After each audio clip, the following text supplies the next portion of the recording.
Muito bem, de volta com o segundo bloco do programa Bitcoin Bom Dia, aqui pela Bitcoin TV, 7 horas e 39 minutos, manhã de quarta-feira, 2 de junho de 2021. Tradicional bloco de entrevistas aqui dentro do programa. Hoje o assunto não poderia ser outro. Noticiamos logo no início desta edição que Caxias do Sul chegou a 1.003 vítimas do coronavírus desde o início da pandemia. E por isso convidamos para conversar conosco, já estou colocando aqui na tela os nossos convidados de hoje, a Chiara Herrera e a Flávia Daroldo. São coordenadoras do grupo Suporte Psicológico Luto pela Covid-19. Flávia, Chiara, bom dia e obrigado por nos atenderem na manhã desta quarta-feira. Bom dia a todos, um prazer estar aqui com vocês, representando a LUSP e o nosso grupo. Bom dia a todos. Muito bem, então, primeiro para a gente, eu gostaria que vocês explicassem para nós que trabalho é esse que vocês têm desenvolvido, esse grupo de suporte psicológico, desde quando ele surgiu, um breve histórico, e de que forma está ligado ao LUSP, esse Instituto de Psicologia, que também explicassem um pouquinho para a gente como é que ele funciona, desde quando ele existe. Ok, então... A LUSP, o Instituto LUSP já existe pelo menos desde 2000, acredito eu, e ele foi fundado pela Ana Paula Reis, e é um instituto que trabalha lutos e perdas diversas, né? E a Ana tem formado muitas pessoas na instrumentalização do luto, na formação de aconselhadores e nesse cuidado humanizado com esses processos de enlutamento, né? E isso tem se expandido para muitas cidades. A Flávia, por exemplo, está falando lá de Santa Catarina, né? A gente tem em Bento também, a Franciele, e aí a gente tem, a Francine, aliás, e a gente tem muitas, então esse grupo do luto, por Covid, ele surgiu de uma demanda bem importante que a gente tem recebido pelos grupos de SOS que foram criados nesse momento de pandemia por muitas solicitações e necessidade de auxílio das pessoas, né? Os grupos de SOS, então, a gente tem 4 encontros que a gente oferece online e gratuitos para pessoas que estão passando por momentos muito difíceis. Então, a gente tem o SOS Educação e o SOS da Covid, né? E outros, Flávia pode ir me complementando aí, tá? E aí a gente viu que a demanda estava crescendo muito e as psicólogas que estavam ali não estavam conseguindo dar conta de tudo, né? E aí a gente, então, resolveu criar o grupo de enlutamento por Covid. Então, o grupo, né, ele nasceu e a LUSP foi fazendo toda essa divulgação, cresceu de forma rápida, porque as pessoas estão sedentas de cuidado, de escuta, ainda mais nesse meio, né, de pandemia, onde que a gente também está passando por um isolamento social. Então, o grupo, ele foi acontecendo via WhatsApp, até que aconteceu, então, a nossa primeira reunião, na quinta-feira, das 6 às 7h30, então, é onde sempre acontece as nossas reuniões online via o aplicativo Meet. Então, todos os membros que já estão no grupo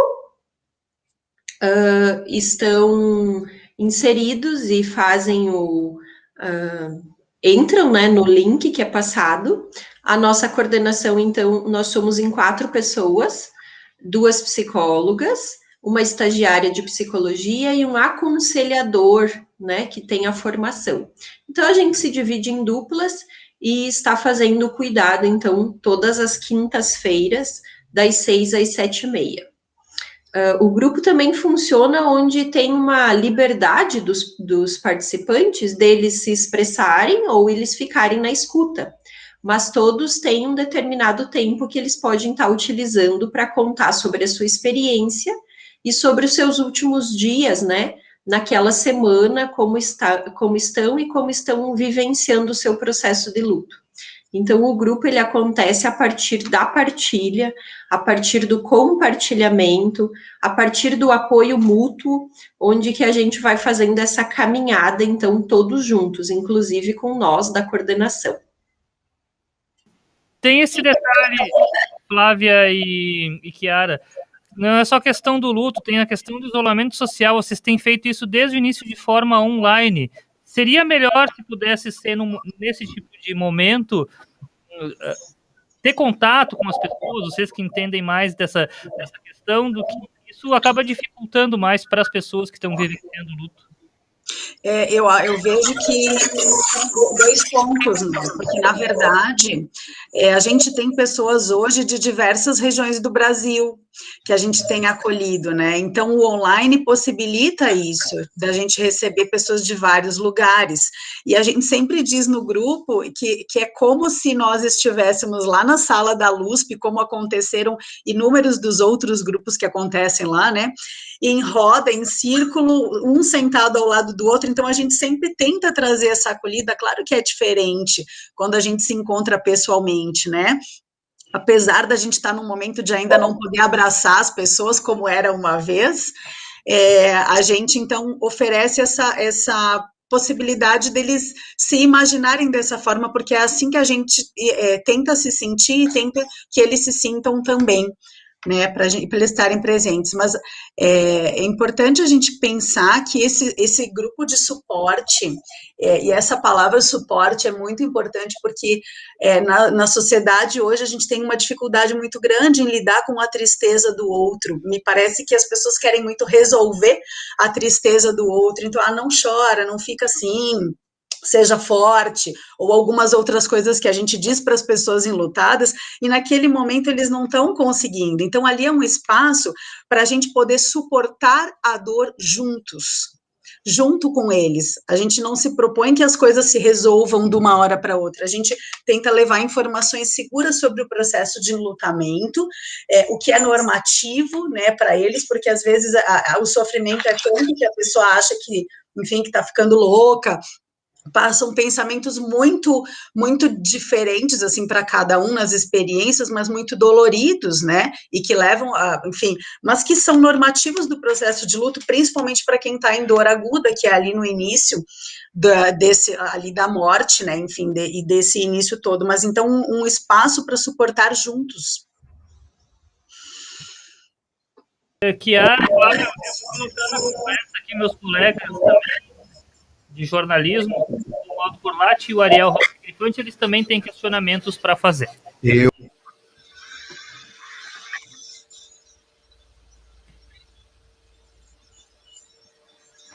Márcio, eu não sei se o som está chegando. Márcio? Desculpa, Colote, o som não estava chegando, ele pode repetir desde o início? Bom dia às duas entrevistadas no dia de hoje, em um tema muito importante, né, e muito momentâneo, que é o sofrimento de quem perde um ente querido, uma mãe que perde um filho, enfim, o tio que perde uma sobrinha, o vô que perde uma neta, a neta que perde um vô, né? E eu pergunto às entrevistadas como é que vocês estão administrando o psicológico dessas pessoas, e eu gostaria de saber como é que é o psicológico de vocês, porque certamente também são mães, têm família. Eu acho que seria interessante vocês contarem um pouco aos internautas como é que se administra uma situação tão difícil. Então, acho que nesse momento é um momento diferente, porque nós que estamos atendendo as pessoas também estamos em meio à crise, né? Antes, a gente ia, né, atender uma demanda. E hoje, quando a gente fala do medo do contágio, do medo de perder outras pessoas, nós também estamos falando do nosso lugar, da onde a gente está. Então, acredito que essa pergunta que você fez é muito pertinente, porque então, se antes o profissional que trabalha com a dor e o sofrimento humano já era como uma prescrição quase que obrigatória a gente manter o nosso autocuidado, hoje, como nós estamos atuando em meio à crise, porque nós também estamos passando por ela, a gente então precisou redobrar os nossos cuidados. E esse cuidado, ele passa pelo quê? Por esse apoio que também o nosso grupo de coordenação fornece a nós, então nós formamos uma equipe. Nós temos uma supervisora, que é a Ana, que é a coordenadora do Instituto, que dá todo o suporte para nós. Nós também temos a nossa psicoterapia individual. Então, vamos pensar que nós também, em torno de nós, formamos uma rede de apoio e de suporte. O psicológico do enlutado, eles, então, chegam ao grupo de uma forma vulnerável, fragilizada, mas também com muito desejo e anseio de falar, né? Que é uma das características que a gente vem observando pela morte, pela perda de pessoas devido à Covid-19. O anseio e a maior necessidade que as pessoas estão tendo, então, de falar. Então, esse grupo, ele também é aberto para essa escuta. E isso a gente percebe que já causa um descongestionamento, uma ventilação, que são os nossos principais objetivos do grupo. Então, como a Chiara frisou antes, o nosso objetivo principal não é tirar a dor do outro, ou tirar o outro de sua dor, mas é muitas vezes estar ao lado dele para suportar a dor. E, ao mesmo tempo, quando ele percebe que tem pessoas vivenciando uma dor parecida com ele através dos relatos, isso para eles também é muito confortante. Então, o grupo, a gente pode dizer que muitas vezes ele caminha por si só. A coordenação, ela faz alguns encaixes, alguns ajustes, faz algumas participações, mas o grupo em si, ele tem uma força e uma dinâmica própria, onde que eles mesmos vão fazendo toda essa interação e essa ajuda mútua. Então, também é diferente da psicologia, da psicoterapia individual, onde que senta o terapeuta e o enlutado. No grupo, como a Chiara falou, é como se a gente estivesse todos em círculo numa sala e ainda de mãos dadas, porque a gente sente muito isso. A gente passa através da tela. Isso, geralmente, a gente finaliza os nossos encontros. Como foi possível sentir um ao outro tão perto? E isso é muito confortante. É sentir que não está sozinho. É sentir que no dia que você não está bem, você tem um grupo e você tem uma equipe de suporte para estar compartilhando, e vão ser pessoas que vão estar escutando sem julgamento, sem querer dizer, silencia a tua dor, porque eu que não estou suportando essa dor, né? Que às vezes, em alguns momentos, os enlutados perpassam por essa dificuldade. Muito bem. Ariel, tem questionamento também? Bom dia, Chiara. Bom dia, Flávia.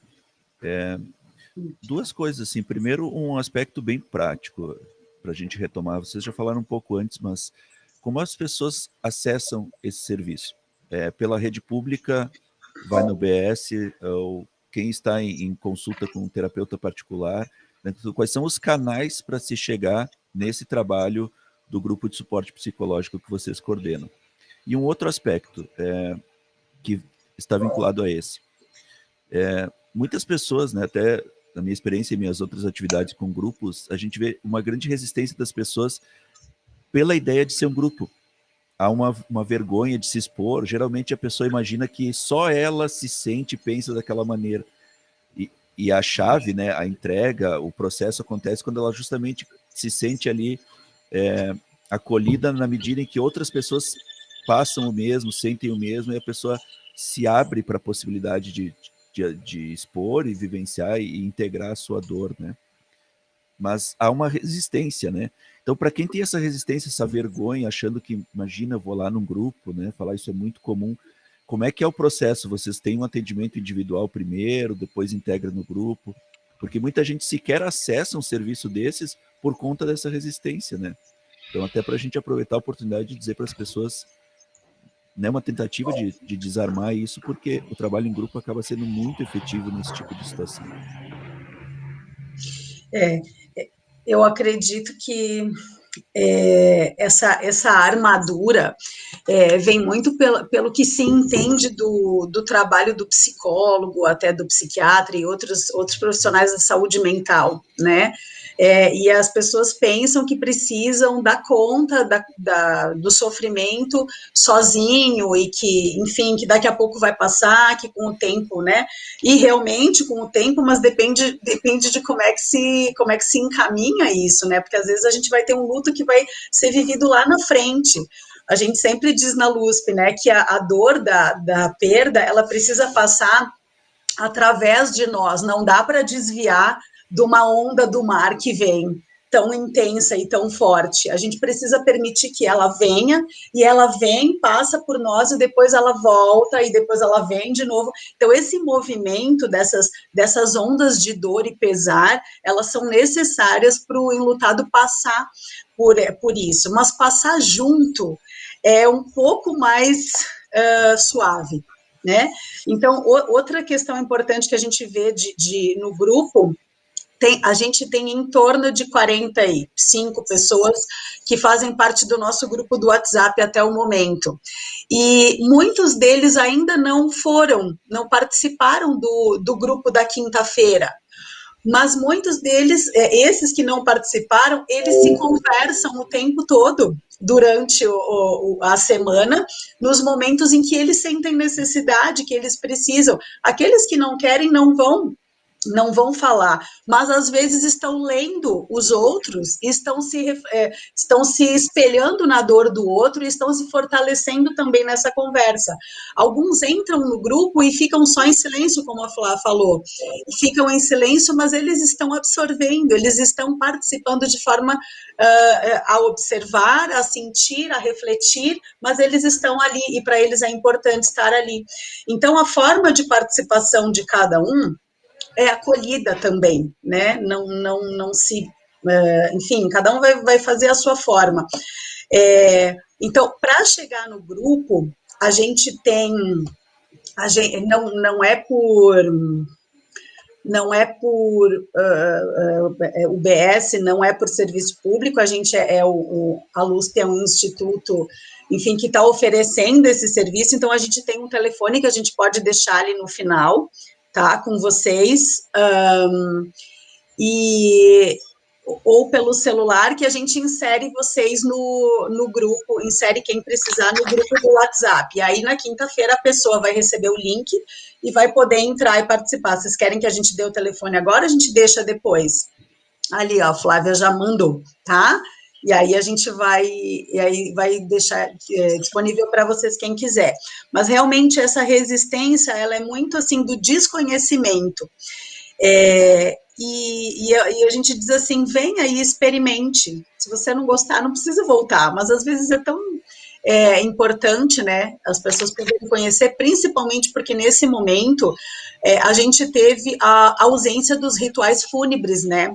E isso é algo que modifica muito o processo do enlutamento, porque o ritual ele está ali para concretizar a perda, para as pessoas receberem o suporte social, para o processo de luto, sim, é como se fosse uma marca no início do processo de luto, mas de uma forma validada com a vida e a importância que esta pessoa teve na vida. E isso está sendo negado a muitas famílias por causa de toda a situação da pandemia, né? Então, isso complica ainda mais, né?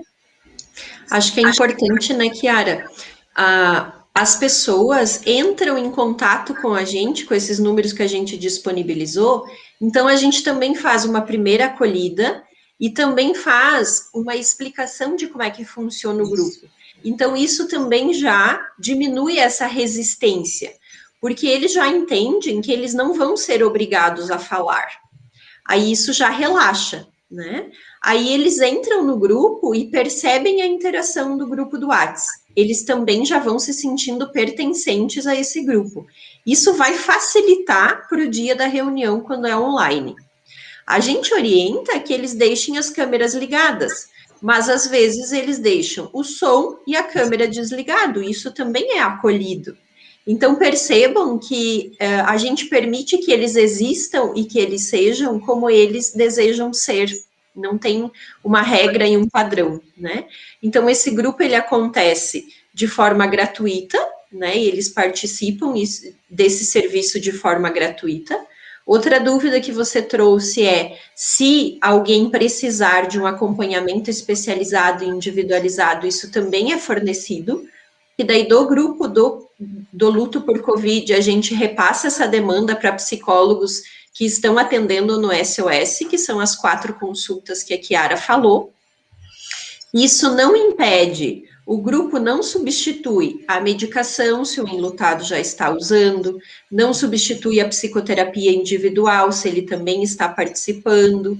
Então, o grupo de apoio é uma outra forma de suporte, que vai se reunir ao suporte que ele já está tendo. Então, isso também é bem importante e a gente vai sempre explicando para eles, tá? Então, basta entrar em contato e vai começar, então, essa de ser inserido no grupo e se sentir pertencente a esse grupo.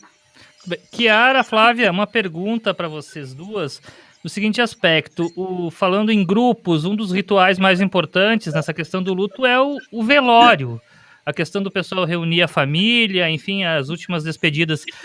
Como é que é trabalhar num momento que não pode ser feito isso? Você tem paliativos, formas de substituir esse ritual? O que vocês indicam, sugerem?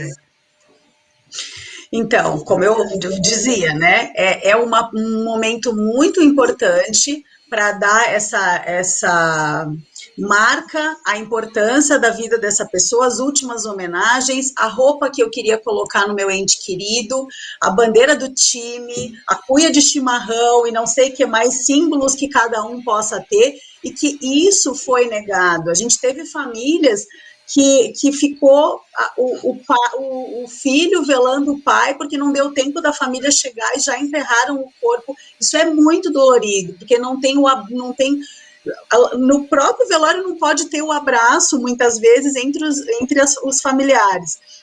Quanto mais não ter os familiares, não ter o tempo adequado. Então, algumas famílias conseguiram um pouco mais de tempo, porque o vírus já estava inativo, enfim, mas outras, muitas não conseguiram. Então, o que a gente entende? Assim, que nesse momento a sociedade pode contribuir bastante, ajudando a dar um espaço justo para as pessoas poderem ritualizar. Que tem formas diversas, né, de homenagens, a se fazer vídeos, a se fazer áudios. Hoje a gente tem bastante recursos, né, que formas diferentes cada um pode fazer. Enfim, a gente tem ideias diversas na internet de formas de ritualização, mas para cada família vai ser diferente e eles podem criar. Mas é um espaço para falar da pessoa, um espaço para lembrar do que fazia, de como é que era, das características. Então, às vezes, quem está do lado ajuda estando junto, lembrando de não necessariamente precisar resolver e tirar a dor do outro, mas poder suportar junto.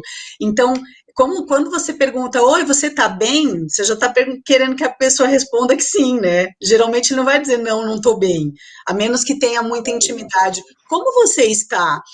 Né? E escute a pessoa, porque às vezes a gente pergunta como você está e a pessoa começa a contar, mas você só chora, mas para de lembrar, gente, é o espaço deles, então vamos respeitar. Se a gente, eu acho muito importante este espaço que vocês estão dando aqui, porque é uma educação do luto para a sociedade, né, para a gente poder ficar um pouquinho mais humano. A gente normalizou demais os óbitos por conta da Covid, são pessoas, são famílias, olha quantas pessoas e quantas famílias estão enlutadas, né, então essa acolhida é muito importante. Então, se você não sabe o que falar, só esteja junto, faz um chá para a pessoa, esteja por perto, e nessa questão de ajudar a ritualizar, então, assim, construir junto momentos, né, onde a pessoa gostava de ir, de repente fazer um momento junto com a pessoa, onde se lembre, se fale dele,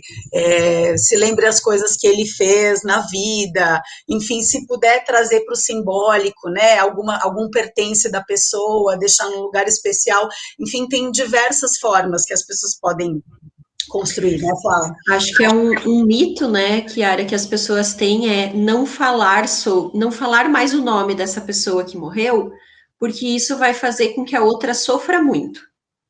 E daí a gente pode também sempre inserir esse enlutado. Você gostaria de falar sobre? Aí tu também pede se ele quer falar nesse momento. Talvez ele diga que não nesse momento. Mas a gente não tocar mais no nome pelo intuito de proteger é algo que às vezes a gente está tentando responder pelo enlutado e não é o que ele quer. Porque daí eles trazem muitas vezes no grupo, né, a ausência de lugares e de pessoas que façam essa escuta, né, de que eles sentem saudade, de que quando eles tomam um café, ou seja, de coisas da rotina, e que eles possam então ter um espaço e ter pessoas próximas que eles possam compartilhar, né, sendo na conversa ou sendo através do WhatsApp, de ligações, né, que hoje então a gente também tem todos esses recursos, né? Eu acho extremamente interessante e importante isso que vocês estão colocando, porque a gente está falando de validação da dor, de integração de sentimento e de inclusão, né? Porque muitas vezes o que acontece realmente é isso, né? Na família vão jantar, vão almoçar no domingo, o pai ou a mãe faleceram, aí os filhos querem evitar que a mãe ou o pai, né, que o viúvo fale do outro, porque eles não conseguem suportar a dor. Então, vamos pensar em outra coisa, vamos fazer outra coisa, né? Ou comparações, né? E a comparação, ela parece um auxílio, tipo, mas a fulana lá tá fazendo isso, né? Mas diminui a pessoa que está em sofrimento, porque ela se sente mais incompetente ainda, tipo, eu não consigo fazer isso, eu tô precisando lidar com a minha dor, né? Porque a gente tem essa dificuldade, realmente, a sociedade, ela exclui a dor, né? Que é diferente do sofrimento. Excluir a dor é o que perpetua o sofrimento, porque a dor não pode ser tratada, não pode ser vista, não pode ser elaborada e incluída. O que não significa fazer apologia à dor, mas sim lidar com ela de frente, né?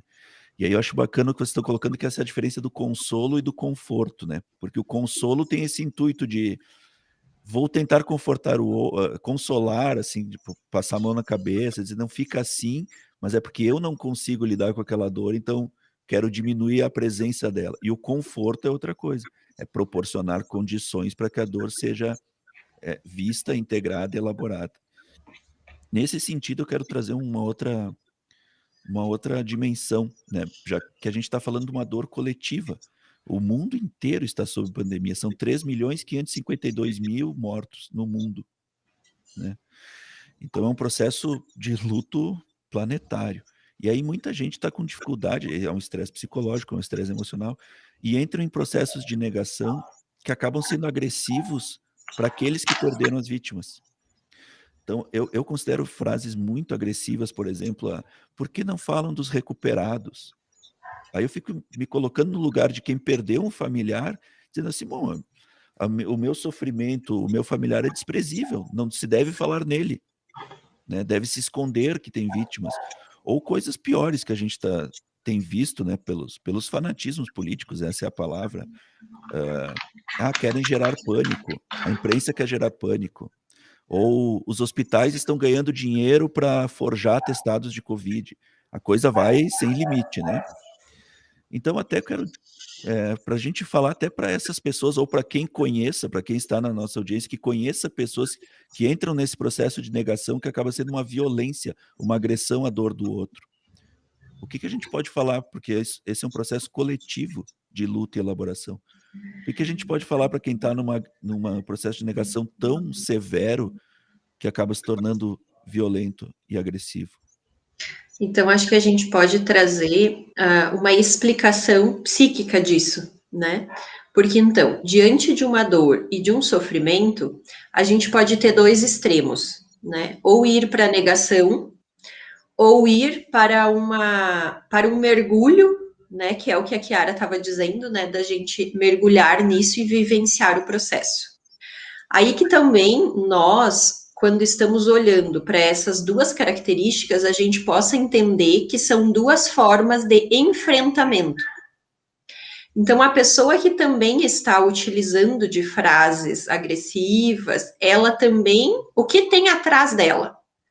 Também pode ter uma dor, mas que daí na forma de expressar está sendo dessa forma. Então, que a gente também possa cuidar dessa pessoa e não entrar na raiva dela, né? Então, é como se a gente também estendesse a mão e também fizesse acolhida para essa pessoa. Então, o que a gente poderia dizer para essa pessoa é: você concorda que talvez tenha uma dor atrás disso e que você pode contar comigo para conversar sobre ela? Aí a gente não vai entrar nessa discussão, né? Ou de ficar respondendo e tentando convencer ela de que isso não é isso. Mas sim a serviço de que está essa agressão, essa negação. Então, que talvez a gente possa ampliar o nosso olhar realmente, né? Quando você fala do luto, então sim, isso tem um termo, né? Luto coletivo é o que todos nós estamos vivenciando. Por isso que o psicólogo, fazendo os atendimentos, nós estando lá no grupo, nós também estamos vivenciando tal crise, porque nós também estamos inseridos, então, nesse luto coletivo. E o luto coletivo também tem várias características e várias formas de expressão de sentimentos, de pensamentos, de sensação no corpo, e que isso também, então, pode ser reconhecido e amparado, primeiro por nós mesmos, né? Para que a gente também esteja atento a como eu estou reagindo com tais notícias, com esse número que vocês foram colocando, né? Em Caxias, no mundo, por dia, como isso está me impactando? Para que a gente também perceba se a gente está em um processo de tanto medo que a gente passa a ignorar essa informação, ou se a gente entra num medo que isso deixa a gente tão ativado que a gente até diminui as nossas funções cognitivas, de pensar, porque a gente fica muito assustado.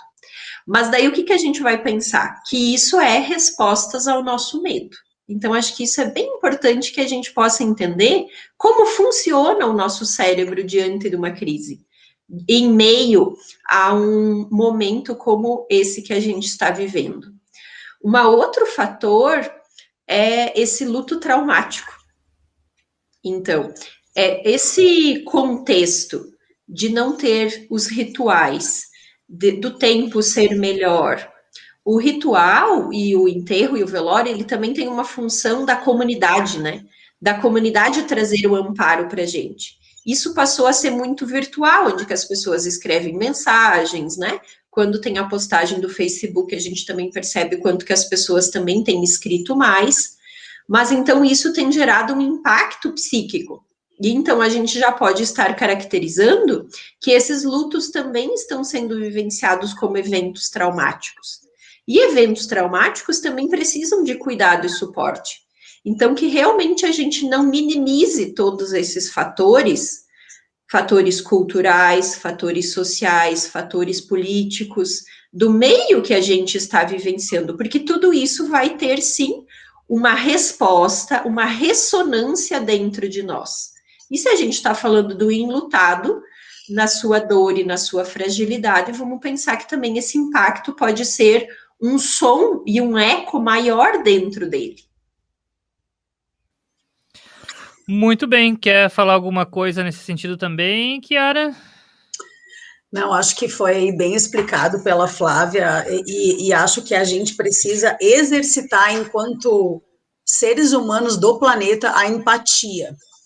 Se colocar no lugar do outro e perceber o quanto aquilo que a gente faz, fala, posta, replica de notícia afeta o outro, né? O quanto que eu quero que o outro acredite na minha posição, e na verdade isso, como diz a Flávia, é a questão do medo, né?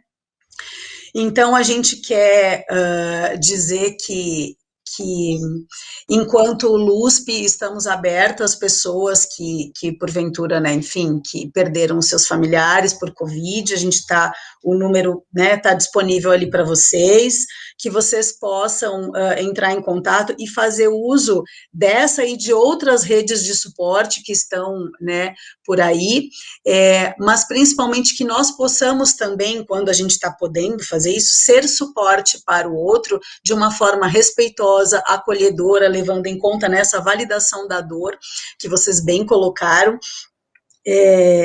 e que a gente, de fato, assim, abra o nosso coração para olhar a situação de uma forma integral, podendo acolher e receber o que é o difícil. Claro que a gente fica muito feliz com as pessoas que se recuperaram, com certeza que sim, mas que a gente possa olhar com carinho e respeito para essas pessoas que perderam também. Também a gente agradece muito o espaço de vocês, foi muito rico e gratificante para nós. Agradecemos em nome da Ana Reis, né, também, e de toda a nossa equipe da LUSP. Muito bem, então, Flávia, Chiara, nós é que agradecemos e muito a participação de vocês e parabéns pelo trabalho. Qualquer novidade também, de alguma forma a gente possa ajudar novamente, é só entrar em contato. Ok, muito obrigada, tchau, um abraço a todos. Lembrando Obrigada, que essa entrevista vai estar disponível nas nossas redes sociais, nosso Facebook, YouTube e também no site bitcontv.com.br. Vocês podem nos ajudar também, vamos ajudar a compartilhar essa mensagem de vocês, certo? Ok, obrigado pela oportunidade, que esse seja um espaço que a gente pôde também estar aí junto com vocês para gerar uma acolhida e respeito à dor de cada um. Muito obrigada.